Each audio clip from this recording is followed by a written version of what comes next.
یہ آپ نے سیاست تو شروع کی، مشرف صاحب کا بھی ساتھ رہا، پیپلز پارٹی بھی، پاکستان تحریک انصاف، پھر اپنی پارٹی بنائی، اور پھر یہ کیا سوچی مسلم لیگ میں آ گئی؟ یہ گھاٹے کا سودا تو نہیں کر لیا؟ بسم اللہ الرحمن الرحیم. Thank you very much. ایک پولیٹیکل اسٹرگل میری رہی ہے، اور تقریباً 10 سال کی عمر سے میں قبائلی علاقوں میں ایک میرا شوق تھا کہ مختلف ایشوز کے اوپر میں لوگوں کو اویئرنیس دوں. تو قبائلی علاقوں میں اگنورینس بہت زیادہ ہے، اور ہمیشہ وہاں پہ ان کو اگنورینٹ رکھا گیا ہے. میں نے جو ابتدا کی وہ پاکستان پیپلز پارٹی سے کی، اور بینظیر بھٹو صاحبہ ہمیشہ سے میری رول ماڈل رہیں، اور مجھے فاٹا کا جو ہے وہ چیف کوآرڈینیٹر بنایا گیا. پھر وہ اپنی شہادت سے کچھ دن پہلے جب پاکستان آئیں تو یہاں پہ پیپلز پارٹی کے جو ظاہر شاہ صاحب ہیں ان کے گھر ان سے ملاقات ہوئی، اور ان کی آنکھوں میں آنسو آ گئے تھے، کیونکہ ان کو یاد تھا کہ یہ وہی بچی ہے جو بچپن میں مجھ سے ملی، اور میں نے کشمیری ایشو کے اوپر انگلش میں اسپیچ کی تھی ان کے سامنے. تو پھر ان کی پالیسیز بھی تھوڑی بہت چینج ہو گئی پارٹی میں، اور میرا تھوڑا سا اختلافات ہوئے پارٹی میں، نظریاتی اختلافات. تو اس کے بعد میں نے پارٹی چھوڑی، اور پھر مشرف صاحب کی پارٹی کو میں نے جوائن کر لیا. مشرف صاحب ایک بیسیکلی ایک بطور انسان وہ ایک بہت کائنڈ انسان ہے، ایک بہت ہی شریف انسان، پاکستان کے لیے اچھا سوچنے والے، اسٹریٹ فارورڈ انسان، آنیسٹ تھے. اور ان کے دور میں کچھ غلطیاں بھی ہوئی تھیں، لیکن اس وقت حالات ایسے تھے، پاکستان جس طرح وار آن ٹیرر میں گیا، تو اس میں کوئی بھی گورنمنٹ ہوتی ان سے غلطیاں ہونی تھیں. تو باقی یہ ہے کہ وہ ساری تو گزر چکی تھی. میں تو بعد میں ان کی پارٹی کا حصہ بنی، جب اقتدار ان کے ہاتھ میں نہیں تھا. تو اقتدار میرا کوئی وہ ٹارگٹ نہیں تھا. میں نے پیپلز پارٹی اس وقت چھوڑی جب اقتدار میں تھی پیپلز پارٹی. پھر مشرف صاحب کو میں نے اس وقت جوائن کیا جب وہ اقتدار میں نہیں تھے، وہ سویلین، انہوں نے پارٹی بنائی، لیکن صرف یہ کہ وہ ایک آنیسٹ شخص تھے. میں تو حق بات کرتی ہوں، میں کسی اقتدار کے لالچ میں کسی پارٹی کو جوائن نہیں کرتی.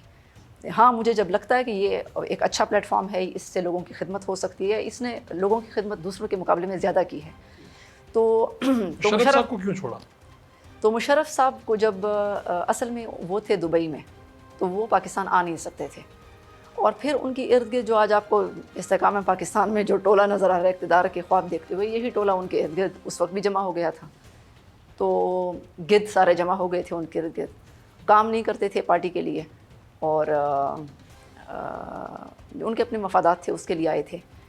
تو مجھے لگتا تھا کہ مشرف صاحب جو تھے وہ بیچارے، ان کی اپنی پارٹی ان لوگوں کے ہاتھوں ہائی جیک ہو گئی تھی، اور لوگوں کو، نئے لوگوں کو آنے کا موقع بھی نہیں دیتے تھے، پلس پاکستان آ نہیں سکتے تھے.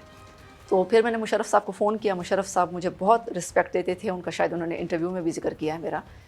تو یعنی میں ان کو والد صاحب کی جگہ دیتی تھی، فادر فگر تھے میرے لیے. تو یہ وہ لنڈن میں تھے علاج کے لیے. میں نے ان کو فون کیا، میں نے کہا کہ مشرف صاحب، آپ کی پارٹی جو ہے وہ میں نہیں چاہتی کہ چھوڑوں آپ کی پارٹی، کیونکہ آپ نے بہت اس ملک کے لیے آپ نے بہت مخلص طریقے سے کام کیا، لیکن حالات ایسے ہیں کہ آپ اس ملک میں آ نہیں سکتے ہیں، اور یہاں آپ کی پارٹی کے لوگ اس کے اوپر قابض ہیں، تو میں کام نہیں کر سکتی ہوں ایسی صورتحال میں.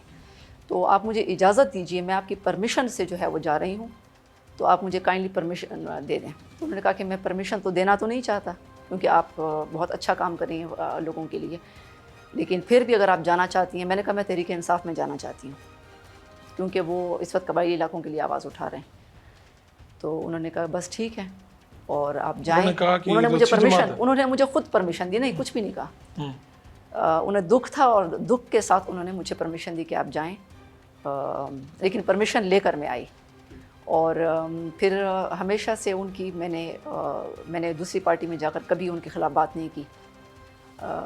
وہ تو یہ جو لوگ باتیں کرتے ہیں تو آپ کو تو بڑا دکھ ہوتا ہوگا کہ یہ مشرف صاحب کے ساتھ بھی تھے، مزے بھی اٹھائے، جی جی اقتدار بھی لیا، جی. اور ان کے خلاف آج یہ کہتے ہیں. تو یہی تو پاکستان کی جو سیاست ہے وہ انہی لوگوں کی وجہ سے تباہ ہے. یہ سیاست کو انہوں نے گالی بنا دی ہے ایسے لوگوں نے.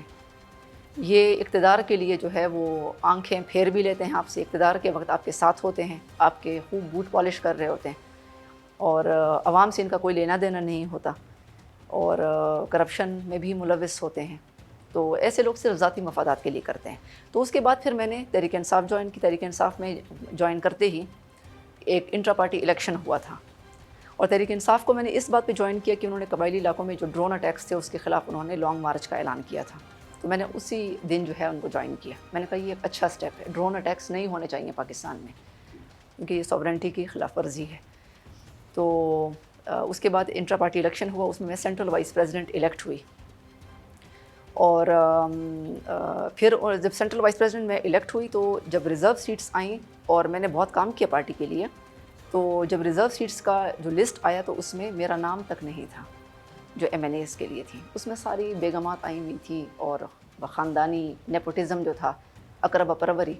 تو میں نے شاہ محمود قریشی صاحب کو کہا کہ میں پشاور ہائی کورٹ میں رٹ دائر کرنے لگی ہوں.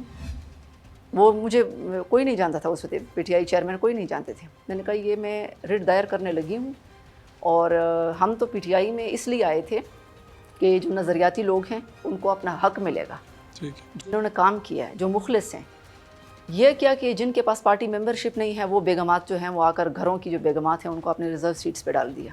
تو آپ نے کہا کہ اس وجہ سے میں ریٹ کرنے لگی ہوں. میں نے کہا میں تو پشاور ہائی کورٹ میں ریٹ کروں گی. انہوں نے کہا کہ تو شاہ محمود قریشی صاحب نے مجھے فون کیا کہ بی اس کی وجہ سے بہت بڑی بدنامی ہوگی, ہماری پارٹی ہماری الیکشنز میں جانے والی ہے اور اچھا رزلٹ بھی آئے گا. تو پھر اس بنیاد پر پھر میں نے ریٹ پٹیشن واپس لی اور انہوں نے پھر میرا نام جو ہے وہ ڈال دیا. اور آپ ایم این اے بن کے یعنی یہ ہے کہ اس پارٹی میں نظریاتی لوگوں کے لیے بہت مشکلات تھیں, یہ جو آپ کے سامنے ہے اس وقت. کتنے سال لگے آپ کو یہ سمجھنے میں کہ وہاں پہ پارٹی میں مشکلات ہیں؟ یہ تو مجھے شروع سے ہی دن سے پتہ چل گیا. انٹر پارٹی الیکشنز ہوئے 2012 میں, اور 2013 میں پھر ریزرو سیٹس آ گئیں, اور پھر اس کے بعد 2017 رفتہ جو کرپشن کے باتیں ہیں وہ تو بعد میں آتی گئیں. تو مطلب کرپشن کوئی ایک بندہ تو نہیں کر رہا تھا, اس میں مختلف جو منسٹرز بنے تھے, جو ایم پی ایز بنے تھے, ان کی طرف سے